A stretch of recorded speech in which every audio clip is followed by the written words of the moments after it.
bem-vindo à sua sala de aula virtual.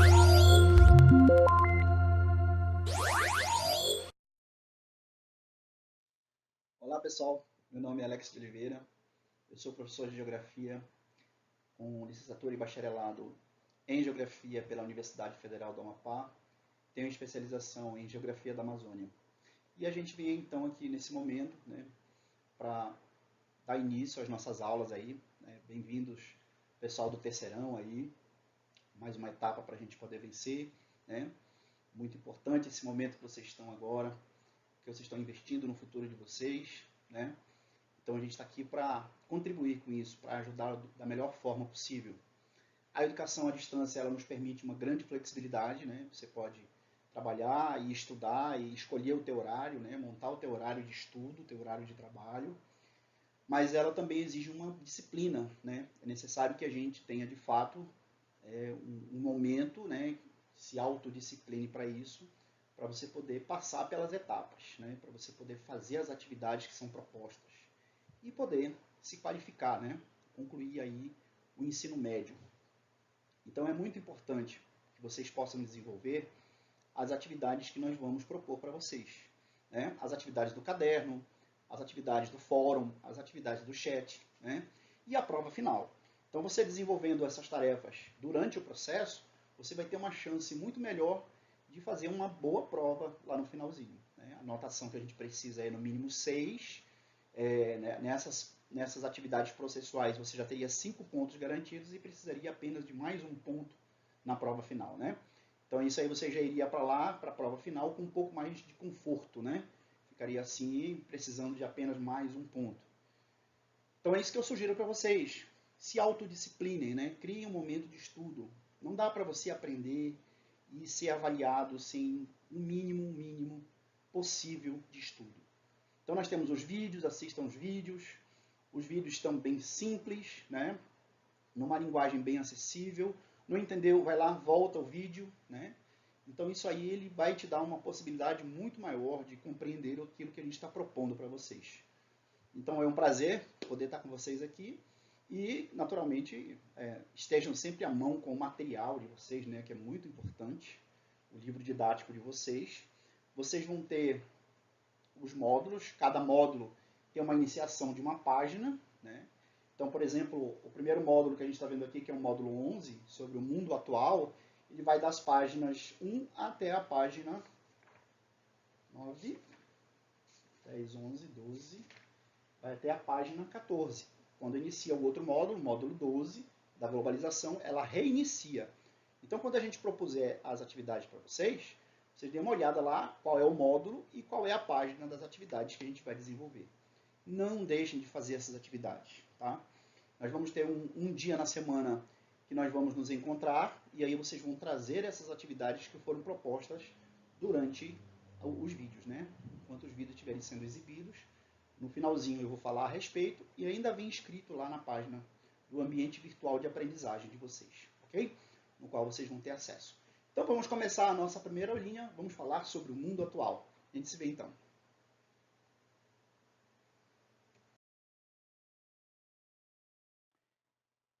Então o primeiro tema nosso é o módulo 11, que vai das páginas 11 à página 14.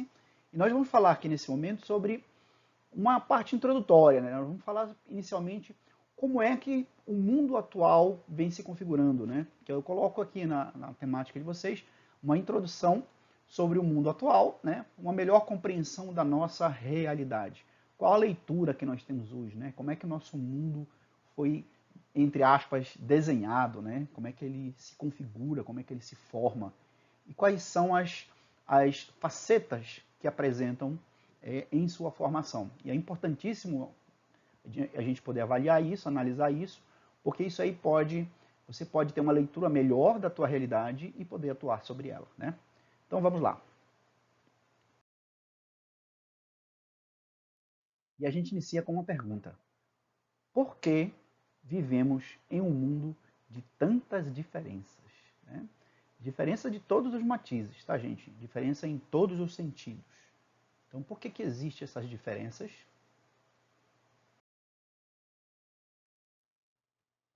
Então, em resposta à pergunta, né, por que existem tantas diferenças, antes de mais nada, viva a diferença. Né? Sem essas diferenças, nós não seríamos quem somos. Então, as diferenças elas são importantes. Aprendemos tipos diferentes e formas diferentes de um determinado conhecimento. Né? É o exemplo do conhecimento empírico, que é o conhecimento popular, e o conhecimento científico, né? Que é o que é desenvolvido pelas ciências, com uma série de métodos e metodologias, que nos levam, então, a desenvolver técnicas, né, que serão importantes para a gente. É o exemplo que a gente pode dar da engenharia. Né? Vocês vão observar aqui, por exemplo, a engenharia moderna e uma construção tradicional feita por populações tradicionais indígenas. Né? Qual seria melhor? Né? Sob vários aspectos. Eu vejo, por exemplo, que às vezes, a grosso modo, a gente pode, de repente, achar ou pensar que a construção moderna é melhor do que a construção tradicional. Né? Porque existe uma tecnologia, toda uma técnica, foi criado por uma ciência. Então, aí você vê que os espaços, né, a forma como ela é concebida, a concepção dela, é mais ou menos parecida com a tradicional. Né? A gente traz para o meio urbano, para as áreas onde já está cheio de concreto, a gente vai trazer, então, os ambientes que a gente vivia no meio natural. Aqui a população indígena tem rio, tem caça, tem pesca, né? Vive com os materiais disponíveis, né? Retira os materiais disponíveis da própria natureza. Acabou o recurso, aí eles se deslocam, vão para outro lugar. Né? É uma casa coletiva, eles usam de forma coletiva. Cada centímetro quadrado aqui ela é ocupada por todos, né? É construída por todos, e ela usa os recursos naturais sem destruir o meio ambiente. E a outra aqui não. A gente substitui tudo que tem nela, a gente traz materiais de outros lugares, e às vezes a gente nem ocupa ela direito, né? Porque há alguns espaços apenas a que a gente utiliza.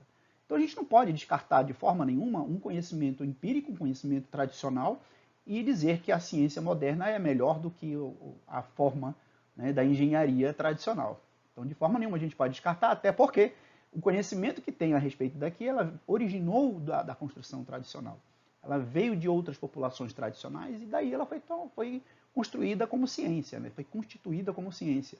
Mas ela aproveitou o conhecimento empírico e transformou em conhecimento científico. Então a gente não pode descartar dizer que é melhor isso, melhor do que aquilo, né?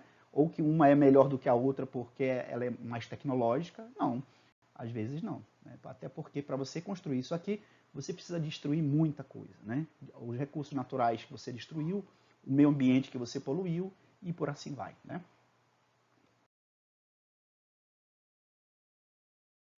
Então, ainda falando sobre as diferenças, nós vamos ver aqui que quanto maior for a diversidade, melhor será no processo de construção.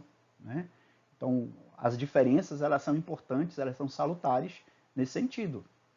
Nós seremos também mais justos, né? Porque dessa forma, aquilo que a gente constrói dentro da diversidade, no processo democrático, né? No mundo democrático em que nós vivemos, nós poderíamos ser mais justos com nossos pares, né? Ou pelo menos deveríamos ser. Né? Nós respeitaríamos mais as ideias de todos, né? Porque haveria então uma construção coletiva. Né? Enfim, a sociedade perde com ideias e ações egoístas, individuais e opressoras. E aí é que mora o perigo. Né? Quando a gente se acha superior, e aí a gente se junta com mais um grupinho ali, aí a gente se acha mais superior ainda, de forma egoísta, pensando só nesse grupo, a gente acaba desenvolvendo uma sociedade em prol de um pequeno grupo e esquece do restante. Né? Então a gente se torna egoísta. E em cima disso ainda vem um outro perigo, que são as intolerâncias. Aí a gente fica intolerante com o outro. E isso é o que, na verdade, gera a maior diferença entre nós, seres humanos. A intolerância e a indiferença. Né? É o que a gente pode observar aqui nos regimes militares no Brasil, que ocorreu, né, durante o período militar. Então você vai ver que há um cerceamento dos direitos individuais e coletivos. Ninguém poderia contestar o governo, ninguém poderia, de forma nenhuma, protestar ou contestar, né, a forma como o governo governava o país. Você vai ter também as intolerâncias religiosas, e existem muitas aí, né? Aí vocês podem lembrar aí do Osama Bin Laden, do Muammar Gaddafi, do islamismo, né, extremado, porque existe o islamismo, que é uma religião que prega o bom senso, que prega a ajuda ao próximo, né? E em todas as religiões vocês podem observar que existem grupos radicais, e esses grupos radicais são intolerantes, né? Aqueles que são diferentes da sua religião, tanto que eles chamam aí os que não pertencem à sua religião de infiéis, né? Então só um grupo vai para o céu e o outro não vai, né? Então por aí vai. E aí você vai ver também a formação de gangues, né? Que é um característico, né, das áreas urbanas.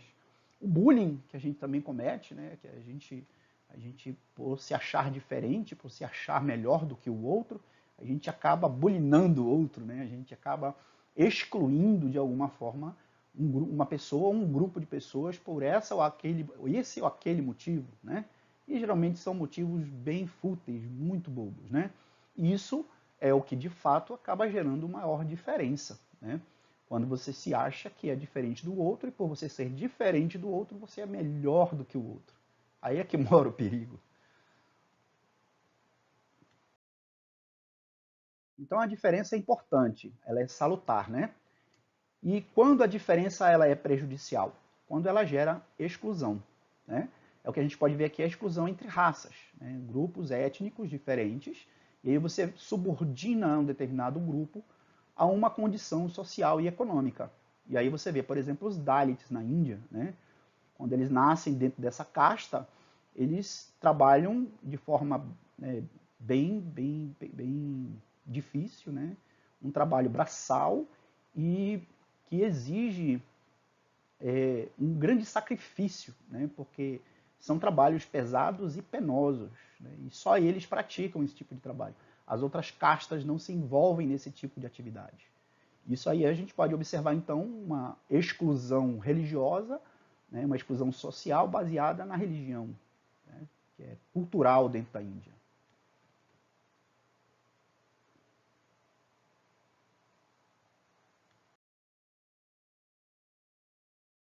O que significa exclusão?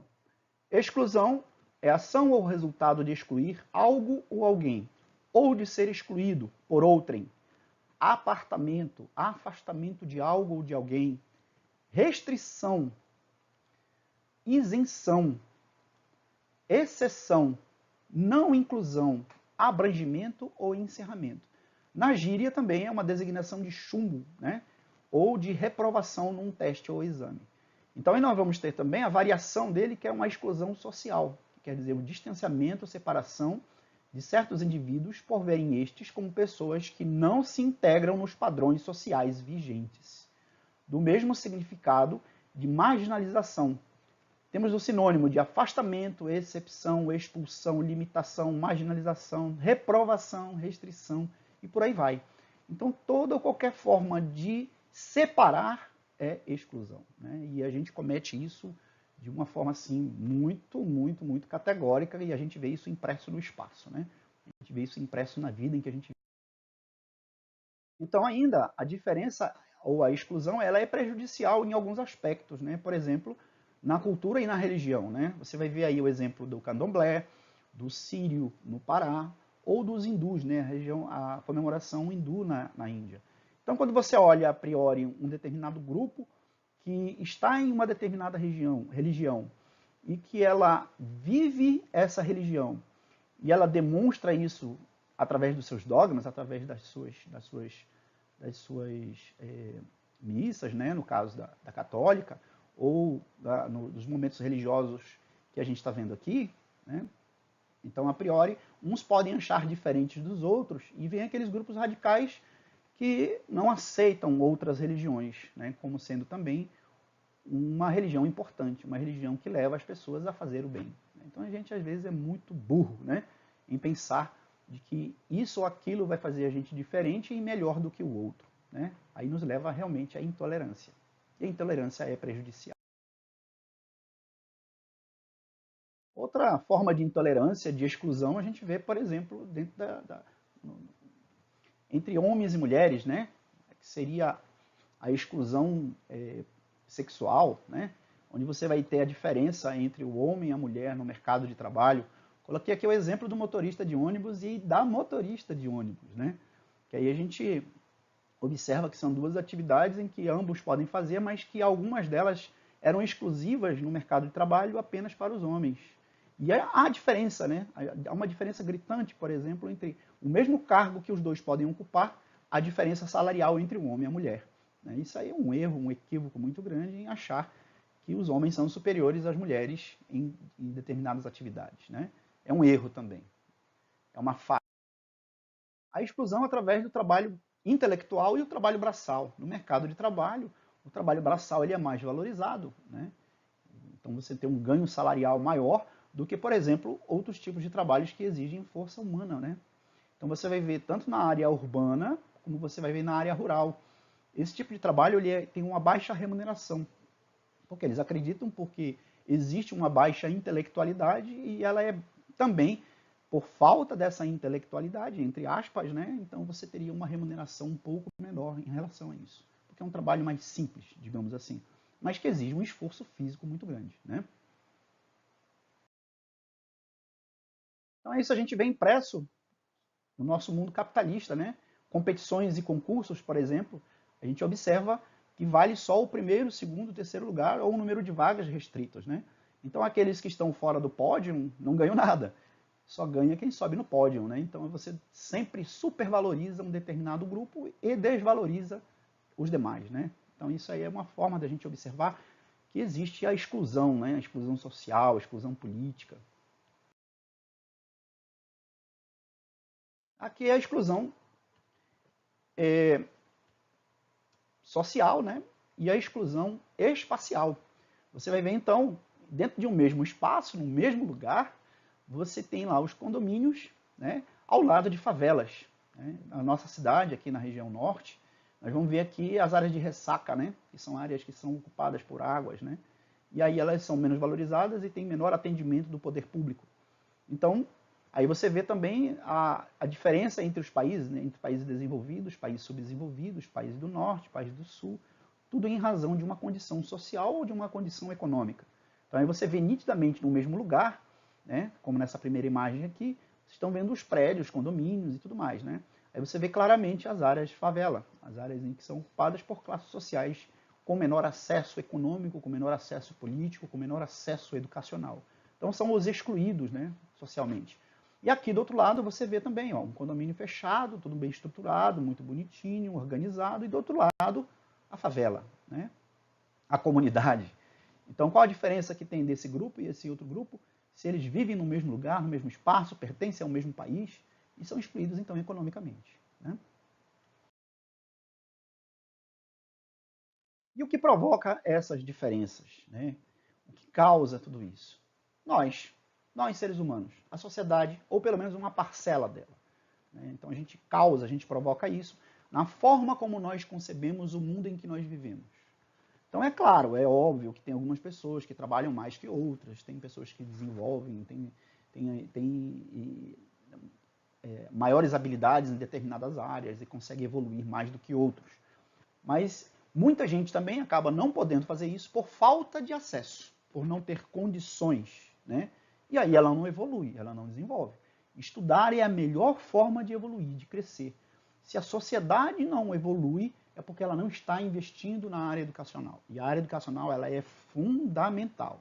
Todos os países que saíram do zero, que hoje despontam no mercado internacional, né, na economia internacional, são países que investiram na área educacional. Nós vamos lembrar da China, do Japão, dos tigres asiáticos, são países que investiram maciçamente na área educacional. E aí, naturalmente, eles produziram maiores tecnologias que os levaram à projeção econômica e política, né? Então, sem sombra de dúvida, nós provocamos essas diferenças. Como é que isso ocorre? Né? Como é que isso acontece? Em todo o processo histórico da evolução dos seres humanos, né, desde esse processo acontece, desde a Idade da Pedra, a Idade dos Metais, o feudalismo, o capitalismo comercial, o capitalismo industrial, o capitalismo financeiro e hoje o capitalismo informacional, eles trazem uma evolução econômica e tecnológica. Isso faz com que as diferenças sejam ainda maiores, né, sejam ainda mais visíveis no mundo em que a gente vive. Então é isso, pessoal. A gente vai encerrando agora, né, nesse momento, essa parte introdutória. E aí a próxima aula a gente vai falar a respeito dos sistemas econômicos, né? Que aí a gente vai ver como é que esse sistema funciona e como é que ele pode provocar, intensificar ou aumentar essas diferenças sociais e provocar também a diferença entre os países, né? Esse mundo moderno, pós-moderno que nós vivemos, e como é que ele se apresenta. Então, próxima aula a gente se encontra e até lá.